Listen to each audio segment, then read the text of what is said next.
You are now listening to Our League podcast, made in London, distributed all over the world.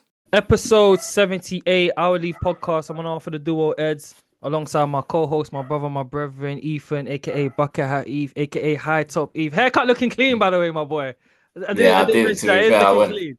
I went to get. To be fair, it was longer than this. I did get it trimmed a bit down this time, and it seems a bit Do more you have to better. use the sponge, or your hair's already naturally curly, isn't it? You're No, nice. I'm quite lucky. It's naturally curly, so a little bit of water, and it's Yeah. straight away Yeah, curly. just a tad. Yeah, see, mine, I've Yeah. got to water it a little bit with the sponge and that, but Mm. nah, it's clean, my boy. Honestly, it's clean. All right, cool. Let's start with Liverpool because the first question I pose to you is: are Liverpool balling, or is everyone else just not playing good? What's your?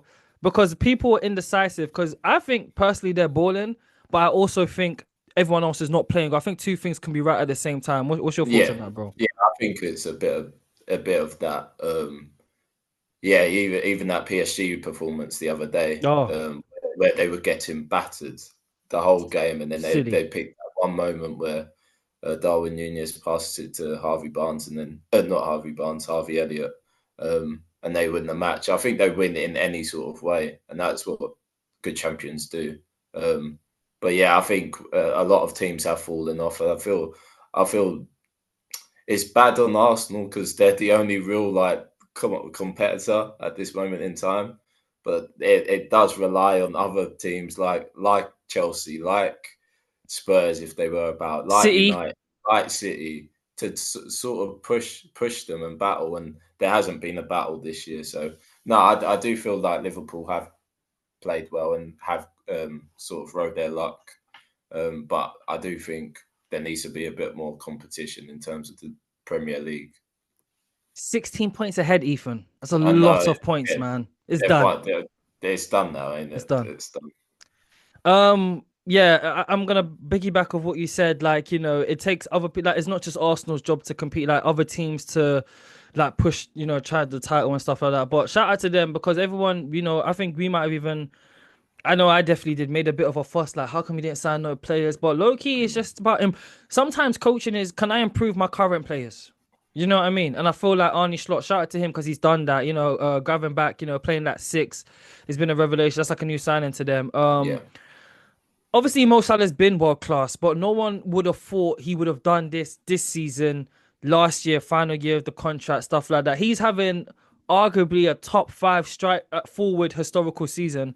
Um, Compared to what Luis Suarez did in that season, I can't remember the exact season. Let me try and find it now because I did take a photo of it. It was I think it was the 2013 2014 season, yeah. Um, Luis Suarez, 33 Premier League games, 31 goals, 13 assists.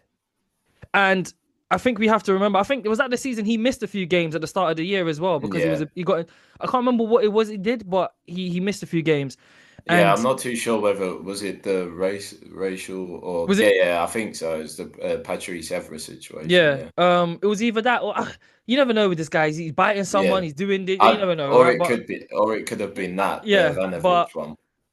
you know, as someone who dawns a Ghana flag in the background, it's very hard for me to give Luis Suarez his flowers, but we have to because he is a baller, right?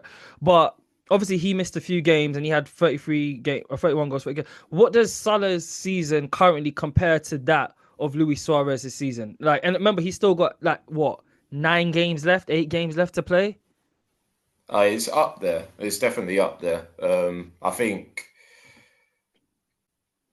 I think obviously Luis Suarez's game, but it was to score goals. I think Salah's a bit more different in terms of the assists, and he can literally change a game in an instant. I feel like Suarez came into a Liverpool team where they were quite poor and Yeah, they weren't a quite good bad team, anyway. innit? So, Yeah, so I think yeah, Salah has more of an impact for me, and I think this will, I think, cement his status as a Liverpool great and legend now. yeah, I think that he has to sign a contract. They have to give him the they have to contract, get it. give him the money.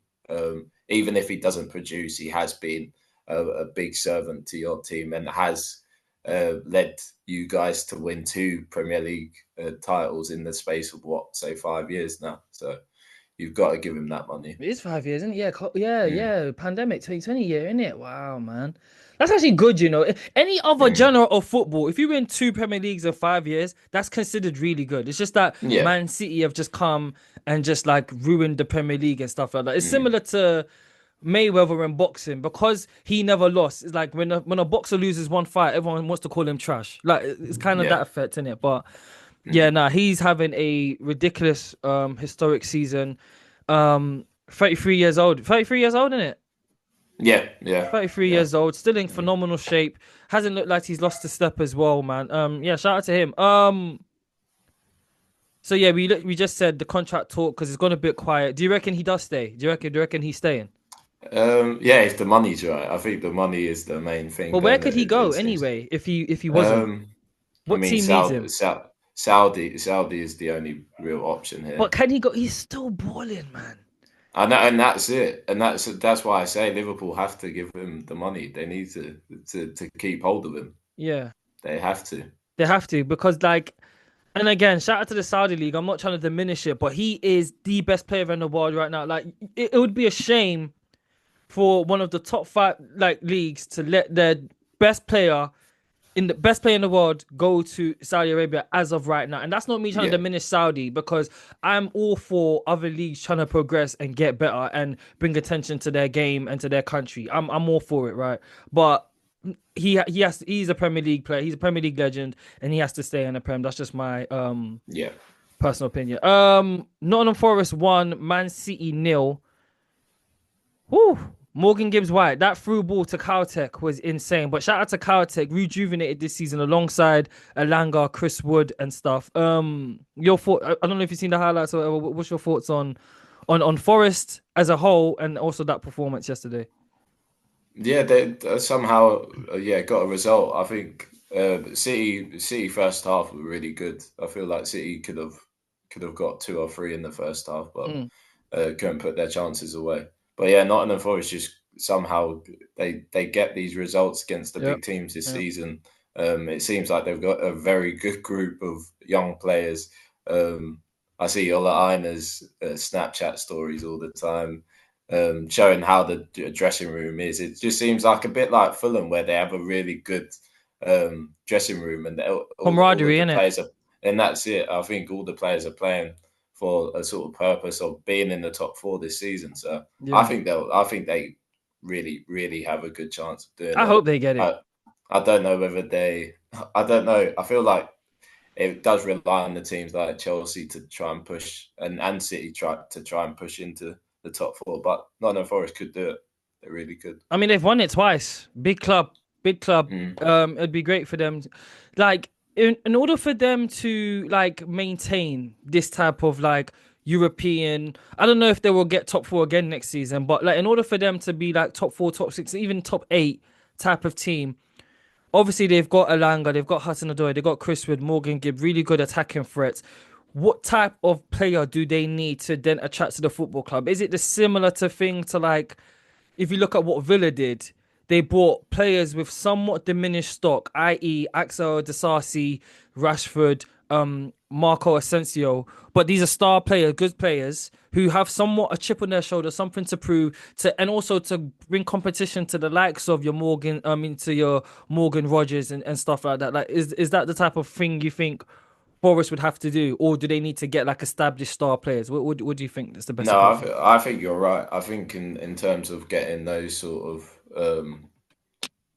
players that have a little bit of a chip on their shoulder, and you're right with the competition. I think that's it. I think what's so good about Nottingham Forest's team is they're quite a young team, and they're playing so good this season. It means that they've got so much more potential to bring next season as well. So maybe getting some sort of experienced players that have played at the Premier League level. And I don't think they necessarily need to get established players at this moment in time. They just need a little bit of depth.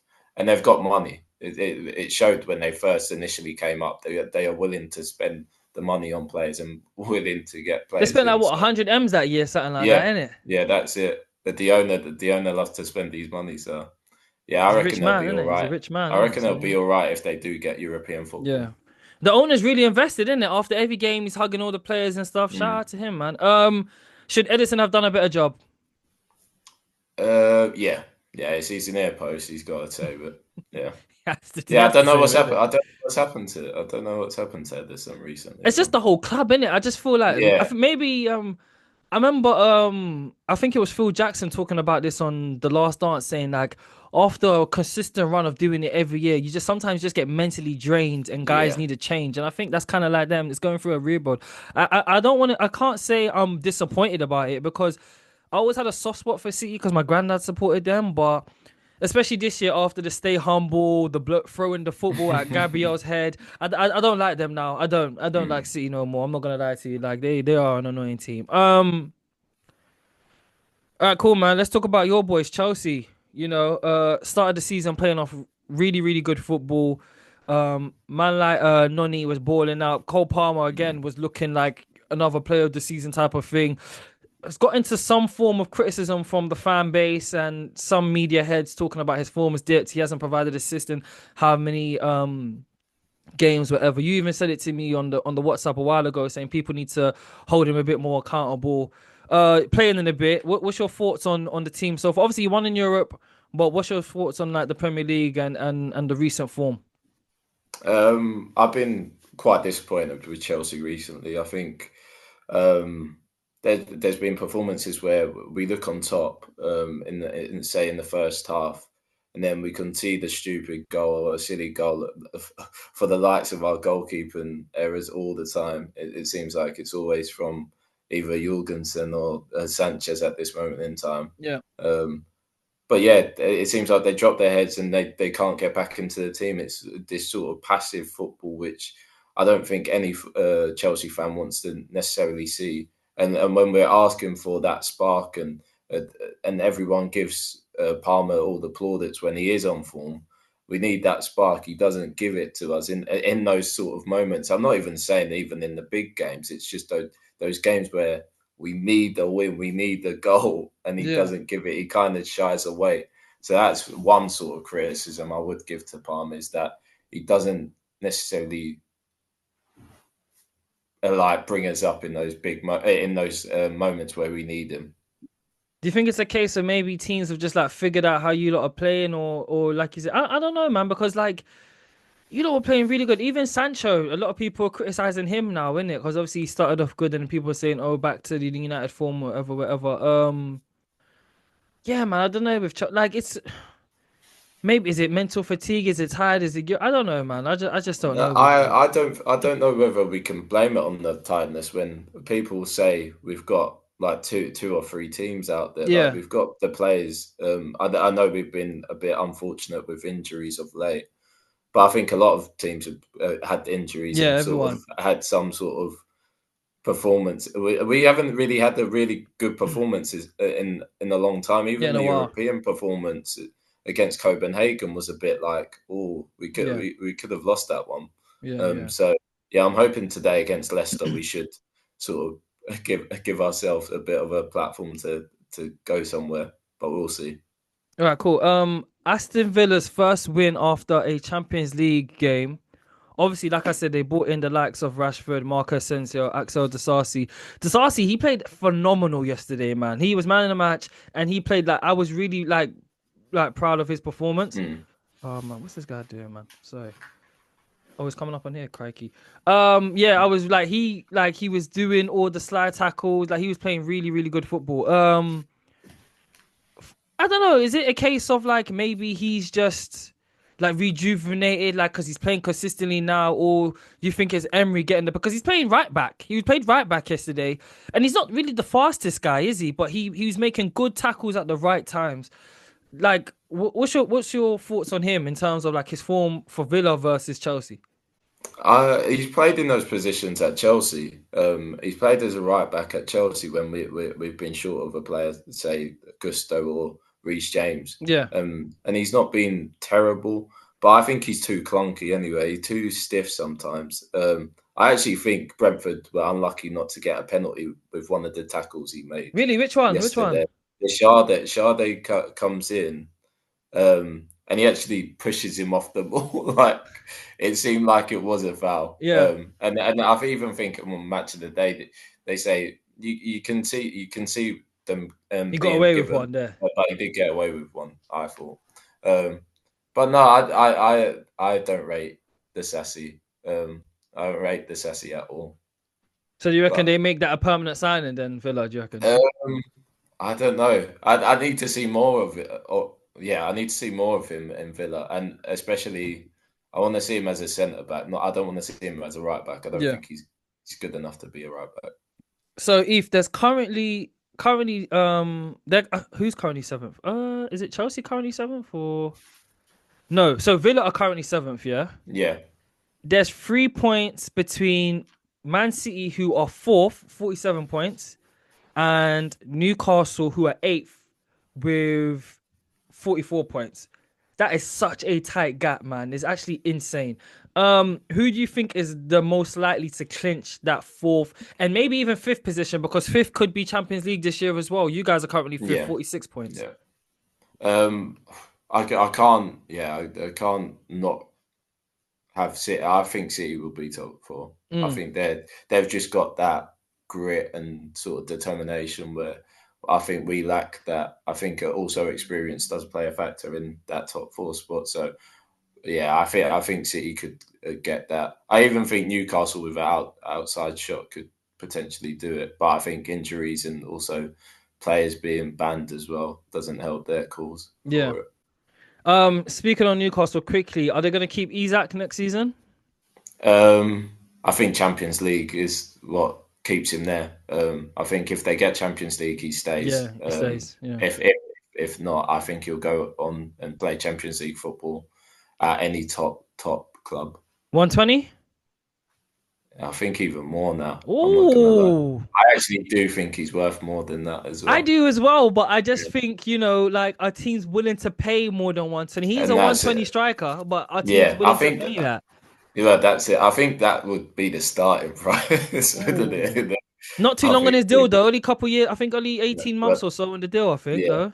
Yeah, 18 months. So we'll see what happens with it. But yeah, Champions League is the big it's the big factor. I think if Newcastle get that, then he stays. I reckon because he does everything: headers, dribbles, scores, penalties. Like he does it all, innit? Good profile, barely injured. Yeah, man, he does it. Does it. All right, cool. Briefly talk about Arsenal, and then obviously things about to start. So did Arsenal missed the chance again to win the league? Right? Is it can people last couple of years are called Arsenal bottle job? Is this the season where people can actually say Arsenal are bottle jobs? Yeah. I think so, man. You don't get over the line. I think it's simply that. Yeah, it's simply that. I mean, yeah, you were bottlers before this season anyway. So I think, yeah, I don't know how you get over that line. I think your chance has necessarily gone now. I think teams will come back bigger and better. Like we said last season, I feel like we said that last season, but I honestly feel like there hasn't been a better opportunity for Arsenal to actually go and take it to someone. And then they've just let Liverpool run away with it now. Yeah. This is reminding me of that time period Spurs with Pochettino, and they was right there. Yeah. But see, when I say this, people think I'm hating. I'm not hating. I'm just calling it how I see it. I don't think he's the guy to get us over that. I don't think he is. No. And I've said this, and I've said that Emery should have still been our coach. And people call me a hate. I'm not a hate. I'm just calling it how I see it. Arteta's taken us so far as we could go, right? And I'm thankful for him. He came through. He changed him and the dude. They changed the culture. They you know what I mean? Like got out all the bad apples, brought in the new young guys. Like you know what I mean? Like he owes a special place in Arsenal fans' heart, right? But he's not the guy. I don't know whether it's even the style of play we've been like. You know what I mean? Like. And this is the thing, we'll win a 7-1, we'll win a good Champions League game, we'll do it, and then people will just like forget about all the other times when he's more Mourinho than Pep. He is more Mourinho than Pep. I've clocked it. And I don't know whether it's just because of the talent he has or whatever, but like, and I'm never really a guy that complains about style of play. I just want W's. That's all I care about, to be honest with you, innit? But from the type of players that he's bringing in and stuff like that, the buying multiple left backs, the Marino signing, which I understand it because he was going to be a free agent in the summer. He's probably another team was courting him, whatever. Probably back up for Thomas Partey. We can thank him for the fact that he's let Luis Skelly and Nwaneri come true in ball out, but they're not signing a striker. That one there, unless they really thought that, right? And to be fair, we all thought that Sterling was going to come and having a bigger impact than he did, and it just looks like it's past him. It's just past him, and that's no fault of Sterling's fault. He's been playing first team football since 16. It's probably it's what 14 years of like high intensity football. Naturally, some guys are gonna dip, you know, and that's just how it is. But I think personally, Arteta has taken us as far as we can go. They're not gonna sack him though. They'll probably give him another year and then probably sack him next season. But then Man City have re-strengthened. Liverpool are going to get more money. They're going to re-strengthen. They're going to bring in some new guys. Chelsea are definitely going to be spending some money. Forest are going to be getting some money. Like, you know what I mean? Newcastle are going to go again because they've not been able to spend because of what? PSR, whatever it was called. Yeah. So if they get back into the Champions League, that allows them to go again. You know what I mean? Like, everyone else is going to strengthen. And it's a case of like, I just don't know, man.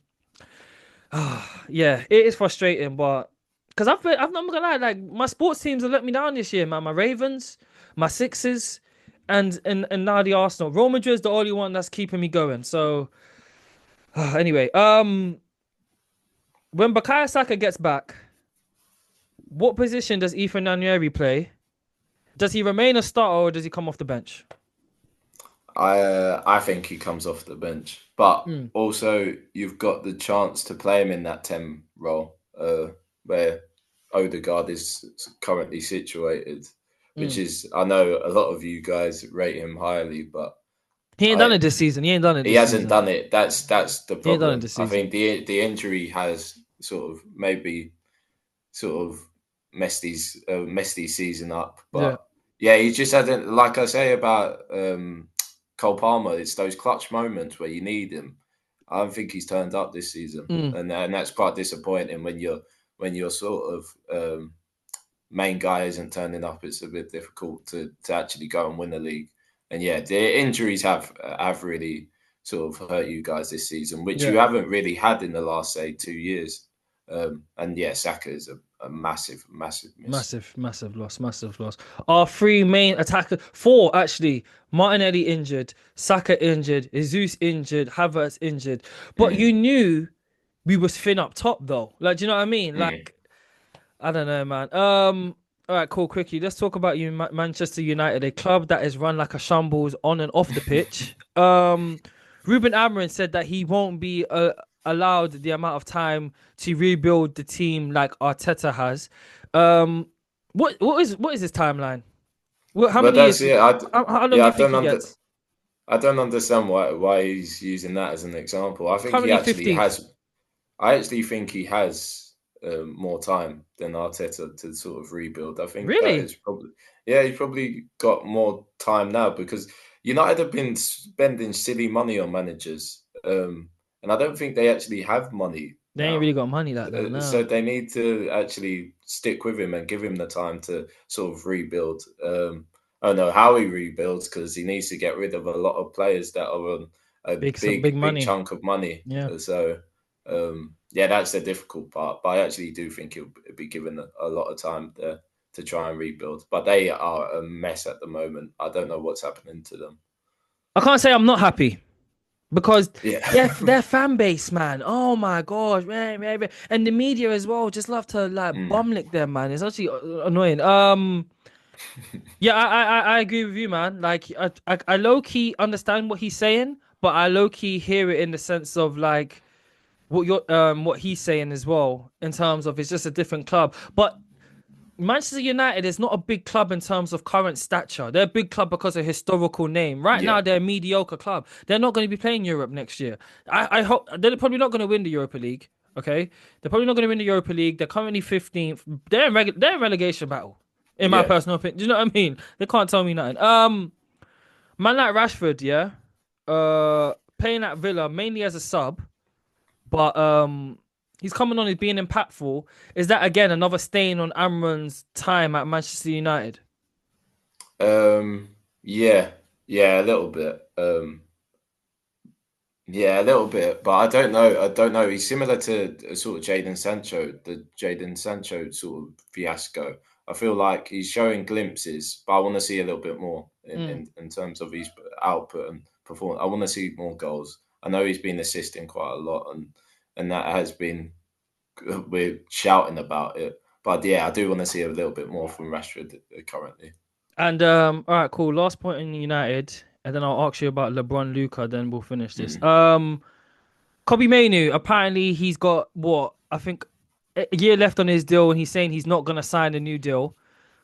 People are trying to clown him, saying, "Oh, he thinks he's bigger than he is." I don't. I think he's just a guy who's looking at his current employer is not good, and in terms of his progression, if he was an England international and he's still a young player who's trying to progress, do you think like he should stay at United where he's most likely to get more minutes, young player, or should he seek going elsewhere in a free deal and trying to compete essentially and just trying to progress in his career? What do you think is the best for him? Yeah, I think he's better than United currently. Yep. So I think he should go and see what's out there for him. I know Chelsea was spoke about in January. Would you have him? So I would have him. I just think I'd have him.